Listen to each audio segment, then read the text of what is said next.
Hello friends, welcome to the new episode of Evenia. My name is G. তো এই বছর সবথেকে worst সিনেমাটা এক্ষুনি দেখে শেষ করলাম, যেটার নাম হচ্ছে 'বিদ্যা কা वो वाला ভিডিও'। তো সুস্থ অবস্থায় করতে ইচ্ছে করছে না ভিডিও বানাতে, তো সেই জন্য এইভাবে ভিডিওটা বানাচ্ছি। তো এই সিনেমাটা দেখার সময় আমি যে একটাই জাস্ট জিনিস ভাবছেন যে রাজকুমার রাও, যে এই বছরের আমি 2024 যদি কোনো অ্যাক্টরকে ডিফাইন করে, দ্যাট ইজ রাজকুমার রাও। ঠিক আছে? মানে রাজকুমার রাও পরপর সাকসেসফুল সিনেমা দিয়েছে। 'শ্রীকান্ত' বলে সিনেমাটা খুব সাকসেসফুল, মানে মোটামুটি একটা সাকসেসফুল হয়েছিল। তারপর 'mister and Mrs Mahi' Dharma production যেহেতু ব্যাকিং করেছিল, ওই সিনেমাটাও সাকসেসফুল হয়েছিল। আর এই সিনেমাটা 'স্ত্রী 2' তো বিশাল বড় ব্লকবাস্টার হয়েছে।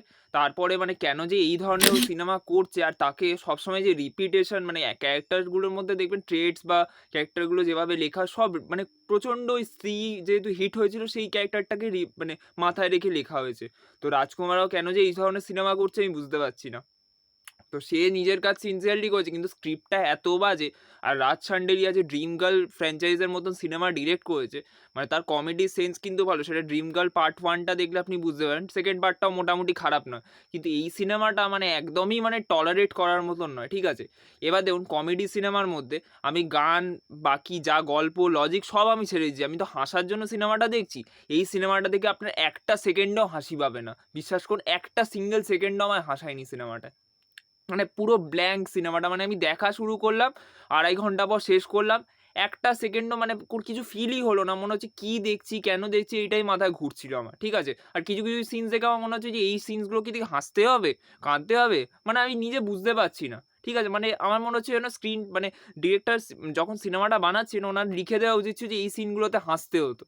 ঠিক আছে? মানে that is completely ridiculous film, I would say. আর এখানে পারফরম্যান্স এই তৃপ্তি ডিমরি এই ধরনের ভুলভাল সিনেমাগুলো করছে, মানে আমি বুঝতে পারছি না। একটা টাইমে 'লেলা মজনুর' মতন সিনেমা দিয়ে সে এসছিল।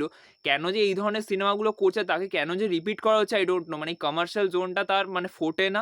আর এই মানে that is not her cup of tea. Okay? তার এই ধরনের সিনেমা ইমিডিয়েটলি বন্ধ করে দেওয়া উচিত। তুই পয়সার জন্য করছে।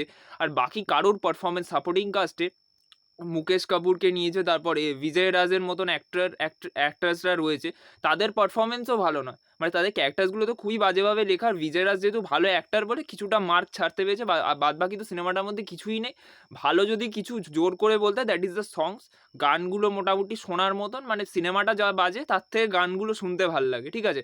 বাকি সিনেমাটা তো মানে জাস্ট ইনটলারেবল, জাস্ট টর্চার একটা সিনেমা। মানে এই সিনেমাটা থেকে আপনি মানে ১০০ ফিট দূরে থাকুন আমি বলব। ঠিক আছে? এই সিনেমাটা ভুল করেও দেখার চেষ্টা করবেন না। আপনার যদি কমেডি সিনেমা দেখতে হয়, আমি এর থেকে বেটার বলব 'ওয়েলকাম' সিনেমাটা YouTube এ দেখে নিন। ওটা ওর থেকে অনেক বেটার সিনেমা। তো এই সিনেমাটাকে আমি রেটিং দেব 2 আউট অফ 10 স্টার। সো আপনারা যদি কেউ দেখে থাকেন সিনেমাটা, আমার মতন টর্চার মানে ফেস করে থাকেন, কমেন্ট করে জানাবেন। Thank you so much.